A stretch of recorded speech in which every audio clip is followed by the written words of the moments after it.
नमस्कार मित्रांनो, बाई तुझा आशीर्वाद मालिकेच्या आजच्या भागामध्ये आपण पाहत आहोत. आता इथे पाण्या हा ब्रश करत असतो आणि ब्रश करत असताना समोर असलेल्या त्यांच्या आडातलं पाणीसुद्धा त्याला काढायचं असतं आणि त्यामुळे त्याची ही धडपड सगळी काही सुरू असते. आता सकाळचीच वेळ असते, पण तेवढ्यातच आपल्या ब्युटिफुल पायलने त्याला कॉल केलेला असतो आणि ती सुरुवातीला त्याच्यासोबत थोडंसं इंग्लिशमध्ये बोलत असते. आता पानला फारसं काही इंग्लिश कळत नाही, पण तरीसुद्धा ही पायल मात्र असं दाखवत असते की ती एखाद्या फायनान्स कंपनीमधून बोलते किंवा एखाद्या बँकेमधून बोलत आहे, लोनच्या प्रोसेसमध्ये असं ती दाखवते. आता इकडे ती म्हणत असते, मी तुम्हाला 0 डाऊन पेमेंटवर लोनसुद्धा देऊ शकते.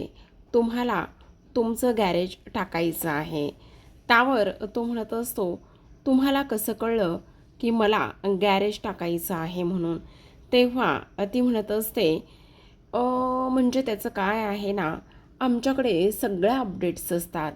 म्हणजे एक रील स्टार होती आणि त्या रील स्टारने तुमच्या गॅरेजवर एक रील बनवली होती आणि जेव्हा तुमच्या गॅरेजवर त्या रील स्टारने रील बनवली होती तेव्हापासून 5 रेटिंग इथे पडले आहेत आणि त्यामुळे तुम्हाला सांगू का, सगळं कसं अगदी व्यवस्थित झालं आहे आणि म्हणूनच आम्ही तुम्हाला सांगतोय की इथे तुम्हाला आम्ही गॅरेजसाठी लोन देऊ शकतो. असं बोलल्याबरोबर आता मात्र तो म्हणत असतो, नाही नाही, मला ना अजिबात इथे तुमचं लोन वगैरे हे काहीही नको आहे. पण तेव्हा ती म्हणत असते, असं काय करताय, तुम्हाला लोन तर घेतलं पाहिजे. अहो खरंच तुमचं स्वप्न पूर्ण होईल आणि त्यामुळे तुम्हाला काही जरी झालं ना तरी कोणत्याही गोष्टीची आमच्याकडून कमीसुद्धा पडणार नाही बघा. असं बोलल्याबरोबर तो म्हणत असतो, पण मी सांगतोय ना की मला लोन नको आहे म्हणून. तेव्हा पायल म्हणत असते, अहो तुमचं गॅरेज टाकायचं स्वप्न पूर्ण होईल. त्याचबरोबर इथे जास्त व्याजदरसुद्धा नाही आणि जास्त व्याजदर नसल्याकारणाने आम्ही तुम्हाला हे लोन देण्यासाठी अक्षरशः आता इकडे तयार आहोत. असंसुद्धा आता इथे ती बोलत असते. त्यावर लगेचच आता इकडे तो म्हणत असतो, हो का, तुम्ही आम्हाला अशा पद्धतीने लोन देणार असाल तर मग ठीक आहे. म्हणजे तसंही मला गॅरेज टाकायचंच आहे आणि गॅरेज टाकायचं असल्याकारणाने तसंही माझं स्वप्न मात्र इकडे पूर्ण होईल. असंसुद्धा आता इकडे तो बोलत असतो. आता हे सगळं काही बोलल्यानंतर आपण पाहतो ती म्हणत असते, हो तेच तर मी तुम्हाला सांगण्याचा प्रयत्न करत आहे की तुमचं स्वप्न हे आमच्यामुळे नक्कीच पूर्ण होऊ शकतं. त्यावर लगेचच आता इकडे तो म्हणत असतो, ठीक आहे, तुम्हाला मी ॲड्रेस पाठवतो. तुम्हाला किंवा तुम्ही मला तुमचा ॲड्रेस पाठवा की कुठे भेटायचं आहे, काय करायचं आहे म्हणून. तेव्हा ती म्हणत असते, नाही नाही, आम्ही तुमचा ॲड्रेस वगैरे तुम्ही पाठवू नका, त्याची काही गरज नाही आहे. का नाही पाठवायचा ॲड्रेस वगैरे? अहो आमच्याकडे सगळा डाटा असतो आणि त्यामुळे आम्हाला तुमचं गॅरेज कुठे आहे, काय आहे, हे सगळं काही माहिती आहे. तुम्हाला काळजी वगैरे करण्याची अजिबात गरज नाही, असं पायल पुन्हा म्हणत असते. त्यानंतर मात्र इकडे हा पाण्या म्हणत असतो, ठीक आहे, जर तुम्हाला असंच वाटत असेल तर मला काहीच प्रॉब्लेम नाही आहे, तुम्ही येऊ शकता माझ्या गॅरेजवर. असं म्हणून तो फोन ठेवतो आणि त्यानंतर मात्र आता इकडे त्याला फार जास्त आनंद होत असतो की आता इथे मात्र आपलं गॅरेज होणार. दुसरीकडे आपण पाहतो की इकडे राजा हा यशोदा हा किचनमध्ये असतो आणि तेवढ्यातच अवनी येते. अवनी आल्याबरोबर म्हणत असते, काय करताय यशोदा? काही नाही, स्वयंपाक जवळपास झालाच आहे, आता चहा बनवतोय. मी बनवू का चहा? तेव्हा यशोदा म्हणत असतो, तुम्ही? नाही नाही, नको नको. खरं तर यशोदा तुम्हाला सांगू का, मला ना चहा बनवायचा कसा हे शिकायचं होतं. त्यात काय शिकायचं एवढं? आणि तुमच्यासारख्या गोल्ड मेडलिस्ट मुलीने चहा बनवायला शिकणं म्हणजे, यशोदा खरं तर तुम्ही सर्व स्वयंपाक खूप छान आणि उत्तम बनवता आणि आई म्हणते मुलीला सगळं काही आलं पाहिजे. तुम्ही लेडीज आहात, स्त्री आहात, म्हणून तुम्ही स्वयंपाकच बनवला पाहिजे असं काही नाही. आणि तुम्ही स्वयंपाकच केला पाहिजे असं सुद्धा काही नाही, तुम्ही काळजी अजिबातच करू नका. तेव्हा ती म्हणत असते, नाही पण तरीसुद्धा ना मला इथे स्वयंपाक बनवायला शिकायचं आहे. जर तुम्ही मला शिकवलं तर मग मी स्वयंपाकसुद्धा आनंदाने बनवू शकते, असं इकडे ती म्हणत असते. तेव्हा चहा कसा बनवायचा शिका. मग आता इकडे यशोदा सांगत असतो, ठीक आहे मी सांगेल त्या त्या पद्धतीने तुम्ही करत चला. मग आता इकडे यशोदा सांगत असतो, या या पद्धतीने करा, त्या त्या पद्धतीने करा, एवढं पाणी घाला, त्यानंतर एवढी चहा पावडर घाला, त्यानंतर त्याच्यामध्ये चहा पावडर पाणी उकळलं की आलं ठेचून घाला, मग साखर घाला आणि मग शेवटी दूध घाला. अशा पद्धतीने पद्धतशीरपणे इकडे आता यशोदाने अवनीला चहा कसा बनवायचा ते सांगितलेलं असतं. तेव्हा ती म्हणत असते, खरंच यशोदा तुम्ही स्वयंपाकसुद्धा अतिशय उत्तम बनवता. त्यावेळेला यशोदा म्हणत असतो, असं काही नाही, खरं सांगू का, तुम्ही जर स्वयंपाक बनवायला घेतला ना तर तुम्ही तो स्वयंपाकसुद्धा माझ्यापेक्षा अतिशय उत्तम असा बनवाल, मला पूर्ण खात्री आहे, असं सुद्धा आता इकडे तो बोलत असतो. तेव्हा मात्र अवनी म्हणत असते, खरंच आज ना मी स्वयंपाक बनवल्यामुळे ना मला तर खरंच फार जास्त आनंदसुद्धा इथे होणार आहे, असं सुद्धा आता इकडे ती बोलत असते. आणि तेव्हा जवळपास हा जो काही चहा आहे ना तो चहा जवळपास होत आलेला असतो. मग आता थोडासा चहा उकळल्यानंतर इथे यशोदा म्हणत असतो, आता तुम्ही हा जो काही गॅस आहे तो बंद करा. मग अवनी गॅस बंद करते आणि गॅस बंद केल्यानंतर सर्वांसाठी ती आता इकडे चहा गाळायला घेत असते. जेव्हा सर्वांसाठी चहा गाळते त्यावेळेला मात्र इथे आता यशोदा म्हणत असतो, वा वा वा, काय चहाचा सुगंध सुटला आहे. खरं तर चहाचा एवढा छान सुगंध सुटल्यामुळे मला तर खरं सांगू खूप आनंद झाला आहे. मला पूर्ण खात्री आहे की माझ्यापेक्षा सुंदर असा चहा इथे झालेला असेल, असं सुद्धा आता इकडे तो बोलत असतो. दुसरीकडे आपण पाहतो आता महेशला फोन आलेला असतो दत्तूचा. आता जेव्हा जेव्हा दत्तूचा महेशला फोन येतो त्या वेळेला इकडे महेशची फार चिडचिड होत असते. कारण हा दत्तू जो आहे ना तो फक्त आणि फक्त इथे बाटल्याशिवाय दुसरं काही मागतच नाही. त्यामुळे त्याला प्रचंड त्या गोष्टीचा राग येत असतो. आता इकडे महेश म्हणत असतो, बोला सकाळी सकाळी का आणि कशासाठी फोन केलेला आहे. त्यावेळेला आता दत्तू म्हणत असतो, मी सकाळी सकाळी एका गोष्टीसाठी फोन केला आहे आणि तो म्हणजे की इथे तुम्हाला तुमच्या बहिणीविषयी सगळ्या काही अपडेट्स मी देणार आहे. मला ना विश्वासच बसत नाही की तुम्ही अशा पद्धतीने वागाल वगैरे. कारण मला एक गोष्ट सांगा, इथे तुमची बहीण तुम्हाला घरी यायला नको आहे का हो? मी तर म्हणत होती की तुमची बहीण तुमच्या घरी येईल, पण तुम्हाला तर तसं काही नकोच आहे. आणि मी जे काही अपडेट्स तुम्हाला देतो आहे ते सुद्धा तुम्ही अपडेट्स अजिबातच घेत नाही आहात, असं सुद्धा तो बोलत असतो. दुसरीकडे अवनीने आता इकडे चहा बनवलेला असतो आणि तो चहा घेऊन ती पाण्या आणि धन्याकडे दोघांकडे सुद्धा आलेले असते. जेव्हा ती त्या दोघांकडे सुद्धा येते तेव्हा ती म्हणत असते, हे घ्या तुमच्या दोघांसाठी सुद्धा चहा आणला आहे. असं म्हटल्याबरोबर आता इकडे ते दोघेही जण उठत असतात खरं तर चहा पिण्यासाठी.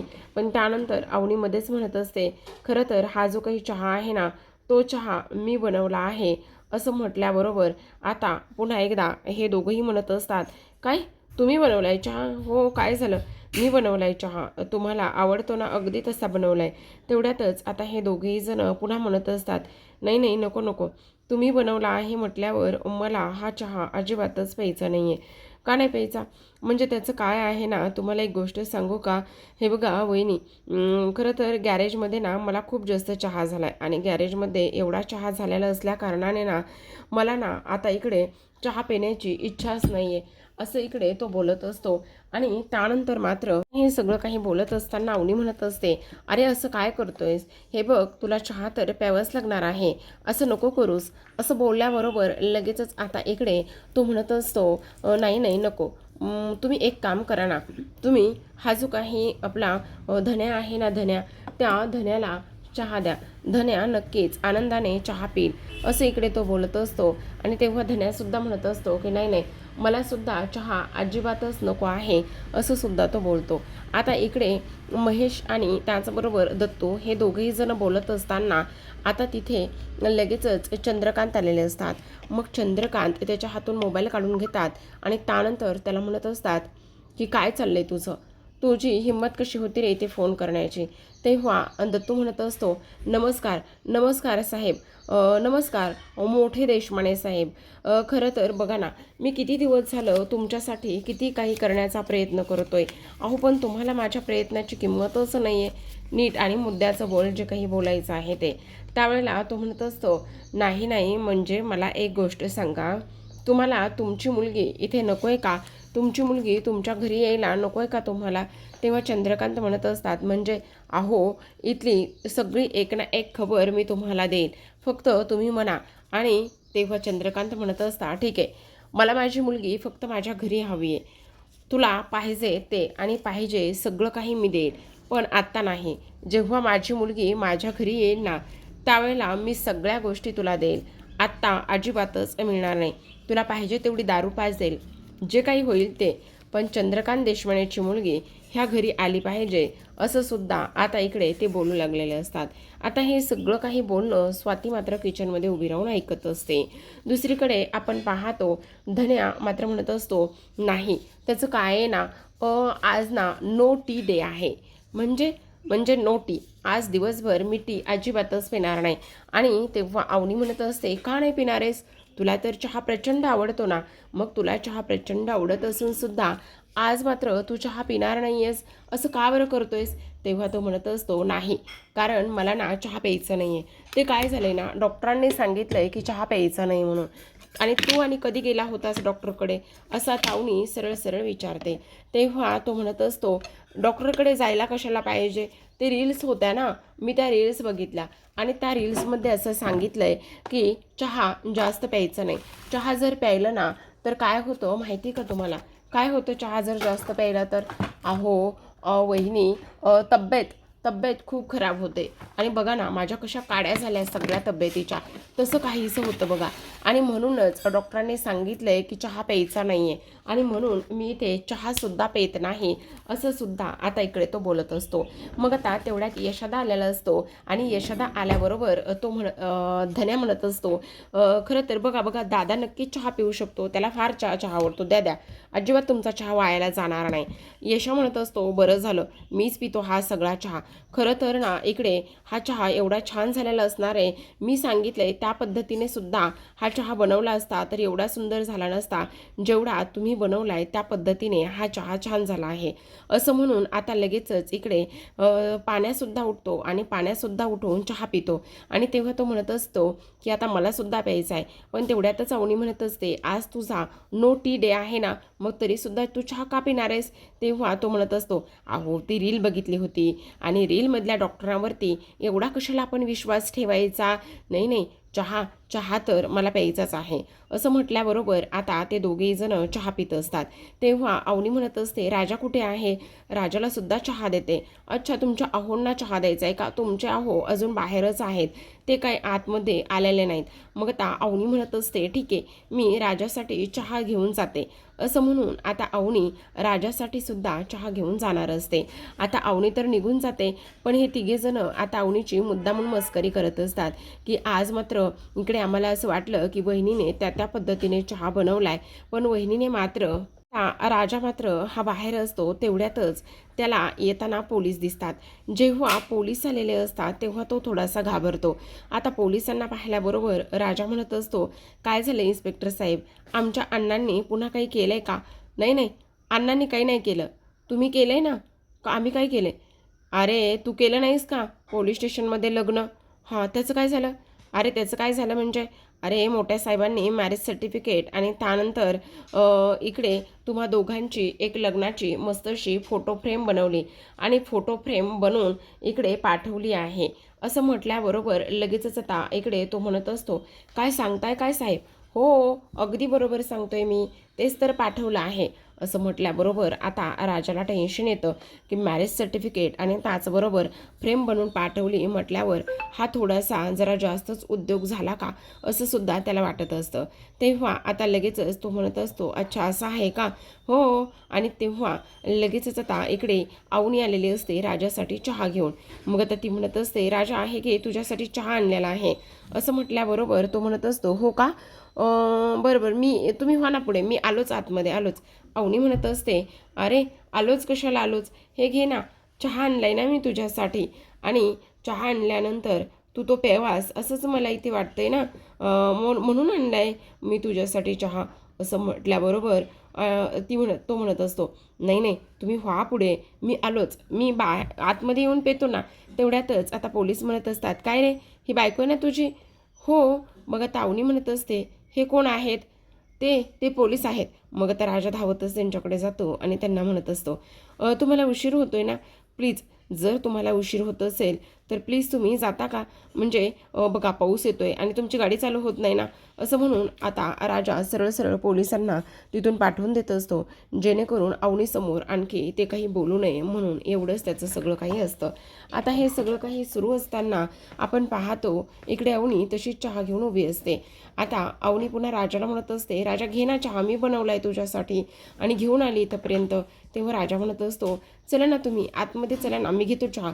नाही आत्ताच घे. मग आता तो तिच्या हातातला कप घेतो आणि तिला जायला सांगत असतो. पण अवनी म्हणत असते, हे हातामध्ये काय आहे, काय आहे हे हातामध्ये. तेव्हा तो म्हणत असतो, नाही नाही काही नाही, ते थोडेसे पेपर होते अण्णांचे, ते घेऊन आले, ते दाखव, मी बघते बघू दे बरं काय आहे तर. असं म्हणून अवनी ते पेपर त्याच्याकडून काढून घेण्याचा प्रयत्न करत असते. राजासुद्धा ते पेपर मात्र लगेचच अवनीच्या हातामध्ये देतो. आता अवनीच्या हातामध्ये दिल्यानंतर त्याला परत असं वाटत असतं, याच्यामध्ये तर मॅरेज सर्टिफिकेट आहे आणि याच्यामध्ये असलेल्या मॅरेज सर्टिफिकेटमुळे पुन्हा आणखी इथे प्रॉब्लेम वगैरे काही व्हायला नको आहे. जर हे मॅरेज सर्टिफिकेट इथे पाहिलं आणि त्यानंतर अवनी मॅडमला जर समजलं की हा अशा पद्धतीने गोंधळ झाला आहे तर मग काय करायचं, आणि त्यानंतर हे लग्न जर खरं आहे ही गोष्ट मात्र समजली तर मग काय करायचं, असं सुद्धा आता इकडे राजाच्या मनामध्ये आलेलं असतं. आणि त्यानंतर राजा लगेचच त्या कब्बशीमध्ये असलेला जो चहा आहे तो चहा मात्र इकडे स्वतःच्या पायावरती तो सांडून घेत असतो. आणि कब्बशीमध्ये असलेला चहा स्वतःच्या पायावरती सांडून घेतल्यानंतर आता मात्र इकडे अवनीला त्रास होऊ लागलेला असतो, राजाला त्रास होऊ लागलेला असतो. आता अवनी म्हणत असते, वेंधळा आहेस का तू, अशा पद्धतीने कोण वागतं, डोक्यावर पडलायस का तू. तेव्हा राजा म्हणत असतो, नाही नाही ठीक आहे, मला काही नाही झालेलं. असं कसं काही नाही झालेलं, पडलायस ना, भाजलं ना तुला, चल लवकर आतमध्ये. पटकन राजाने तो फोटो आणि मॅरेज सर्टिफिकेट उचललेलं असतं आणि तेव्हा तो आतमध्ये आलेला असतो. आता आतमध्ये आल्याबरोबर अण्णांच्या खाटावर तो बसतो आणि बसल्यानंतर अवनी त्याला तिथेच बसवते आणि त्याच्यासाठी मलम आणायला आतमध्ये निघून जाते. आता इकडे अवनी म्हणत असते, सदाधड तुला चहासुद्धा पिता येत नाही आहे, काय बोलायचं तुला आता. तेवढ्याच यशोदा आणि धन्या आलेले असतात. आता इकडे धन्या म्हणत असतो की काय झालं, सदा तुला चहासुद्धा पिता येत नाही, अरे काय हे राजा. तेवढ्यातच पाण्यात त्याची मुद्दाम खेचत असतो की बापरे, ह्यांच्या आव्हांना तर इथे चहासुद्धा पिता येत नाही, काय बोलायचं. मग त्या राजा ओरडतो आणि म्हणत असतो, तू ना फक्त निगेटिव्हच बोल, तुला ना कधी चांगलं बोलताच येत नाही. तुमच्या भावाला इथे पायाला चहा पोळाला आहे आणि चहा पोळाला असून तुला मात्र त्याची काहीच काळजी नाही आहे, बरोबर की नाही. आता पाण्या म्हणत असतो, मी आता चांगलं बोललोय ना, निगेटिव्ह कुठं बोललोय सांग बरं. तेवढ्यातच अवनी मलम घेऊन आलेली असते आणि राजाच्या पायाला मलम लावण्याचा प्रयत्न करत असते. तेवढ्यातच राजा म्हणत असतो, अजिबातच नाही, तुम्ही माझ्या पायाला हात लावलेला मला चालणार नाही. मग आता इकडे धन्या म्हणत असतो, असं काय करतोयस, अरे बायका तर इकडे नवऱ्याच्या पायासुद्धा पडतात आणि त्या तर साधं इकडे तुझ्या पायाला हात लावत आहेत, त्याने काय फरक पडणार आहे. तेव्हा तो म्हणत असतो, नाही, मी सांगितलं ना की इकडे काही जरी झालं तरीसुद्धा माझ्या पायाला हात लावलेला मला अजिबात चालणार नाही, तर चालणारच नाही. असं म्हटल्याबरोबर आता मात्र इकडे अवनी म्हणत असते, आणि इकडे मी तुझं काहीच नाही ऐकणार, तुला मलम तर मीच लावून देणार. असं म्हणून आता अवनी शेवटी त्याच्या पायाला मलम लावून देते आणि त्यानंतर ह्या दोघांचं सुद्धा चालू असतं इकडे राजा हा धन्यावर पाण्यावर ओरडून बोलत असतो, कारण तुम्हाला भाऊ म्हणून एक माझी काळजीच नाही आहे. मला एवढं भाजलं आहे, एवढं पोळलं आहे. अरे मला एक गोष्ट सांग, तुला जर चहा प्यायचाच नव्हता तर सरळ सरळ सांगायचं ना. अरे आजचा चहा काय भन्नाट झाला होता म्हणून सांगू, वहिनीने बनवला पण तो खूप चांगला झाला होता.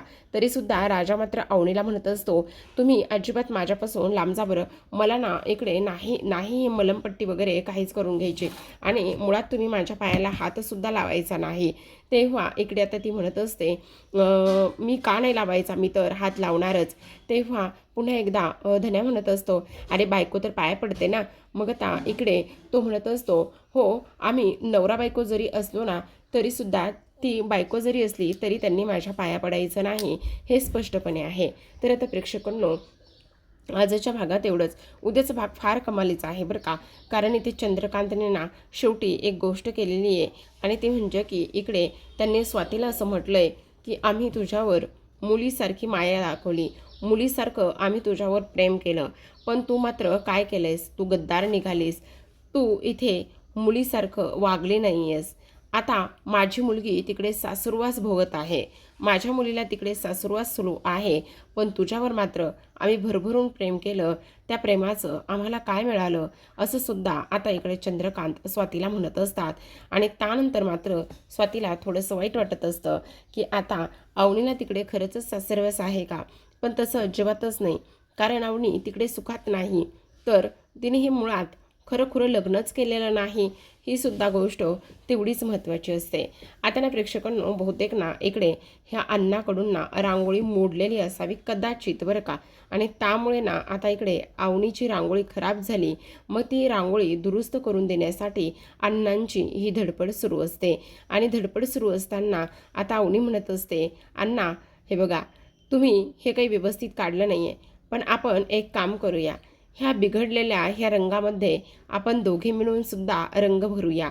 मग तुम्ही ही जी रांगोळी काढली ना त्यामध्ये मी रंग भरून देते, असं म्हणून आता अवनी त्या बिघडलेल्या रांगोळीमध्ये रंग भरून द्यायला जाते. आणि रंग भरून दिल्यानंतर आता इथे मात्र ती रांगोळी सुंदर अशी तयार झालेली असते. जेव्हा ती रांगोळी सुंदर अशी तयार होते त्यावेळेला सगळेजण पाहतच असतात की रांगोळी किती सुंदर अशी तयार झालेली आहे म्हणून. अवनी राजाकडे पाहते तर राजासुद्धा अवनीकडे पाहतच असतो की अवनीमुळे खरं नाही तर खरंच ह्या घराला इथे बाईचा आशीर्वाद लाभला आहे, या घराला घरपण आलेलं आहे, हे लग्न आता खरं आहे असं सुद्धा आता इकडे तो बोलू लागलेला असतो मनामध्येच. पण ह्या लग्नाचं सत्य मी कसं सांगू, हे सुद्धा मात्र आता इकडे राजाला समजत नसतं. तर प्रेक्षकांनो, पाहत रहा बाई तुझा आशीर्वाद. भेटूयात अशाच एका नवीन रिव्ह्यूसोबत. तोपर्यंत धन्यवाद.